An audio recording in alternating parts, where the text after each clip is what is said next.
ప్రియులారా, మన ప్రభు అయిన యేసుక్రీస్తు నామములో మీకు శుభోదయం. ప్రతిదినం ప్రభుతో అనుదిన ఆత్మీయ ఆహారం. మార్చి 14 శనివారం. నేటి లేఖన పఠనం 27వ కీర్తన. నేటి ధ్యాన లేఖనం 27వ కీర్తన 4వ వచనం. యెహోవా యొద్ద ఒక్క వరము అడిగితిని, దానిని నేను వెదకుచున్నాను. యెహోవా ప్రసన్నతను చూచుటకును ఆయన ఆలయములో ధ్యానించుటకును నా జీవితకాలమంతయు నేను యెహోవా మందిరములో నివసింపగోరుచున్నాను. వ్యాఖ్యానాంశం: దేవుని ప్రసన్నతను వెదకుట. వ్యాఖ్యానాంశం: దేవుని ప్రసన్నతను వెదకుట. వ్యాఖ్యానం: ఈ 27వ కీర్తన మొదటి వచనంలో రాయబడినట్లు, యెహోవాయే తనకు వెలుగుగా, రక్షణగా, తన జీవితానికి బలముగా కలిగిన వాని విశ్వాసము ఈ 27వ కీర్తనలో ప్రకాశిస్తుంది. 18వ కీర్తన 27, 28, 29 వచనాల్లో రాయబడినట్లు, శ్రమపడు వారిని నీవు రక్షించెదవు, గర్విష్ఠులకు విరోధివై వారిని అణచివేసెదవు.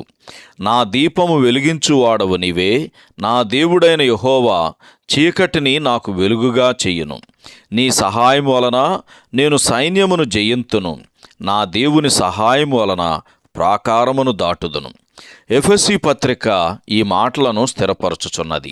అంతేగాక క్రైస్తవునికి వెలుగు మరియు అతని బలము ప్రభువే అని ఎఫెసీయులకు రాసిన పత్రిక 5వ అధ్యాయము 14వ వచనంలోను 6వ అధ్యాయము 10వ వచనంలోను మనం చదువుతాం.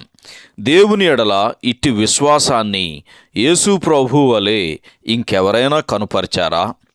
22వ కీర్తన సిలువ కీర్తన అని పిలువబడిన విధంగానే ఈ 27వ కీర్తనను గెత్సెమనే కీర్తన అని పిలువవచ్చు. మహిమగల మన ప్రభు అయిన యేసును బంధించటానికి కత్తులు, కర్రలు, ఆయుధాలు ధరించి యోధా నేతృత్వములో సైన్య సమూహం వచ్చిన దృశ్యాన్ని 27వ కీర్తన 2వ వచనం అద్భుతంగా గుర్తు చేస్తుంది. ఈ సందర్భంలో నేనే ఆయనను అని ప్రభు పలకగానే వారు వెనకకు తగ్గి నేల మీద పడిపోతారు అని యోహాను సువార్త 18వ అధ్యాయము 6వ వచనం చదివితే మనకు అర్థమవుతుంది. రాజులు 2వ గ్రంథం 19వ అధ్యాయం 1వ వచనం అలాగే 14వ వచనంలో హిజ్కియా వలె కీర్తనాకారుడు కూడా దేవుని మందిరంలో ఆశ్రయం పొందాడని ఈ 27వ కీర్తన 3, 4, 5 వచనాలు చదివితే మనకు అర్థమవుతుంది. అన్నిటికీ మించి అతడు ఒక్క వరము అడిగి దానినే వెదకటం అనేది నిజంగా సహవాసానికి ఒక చక్కని సూచనగా ఉన్నది.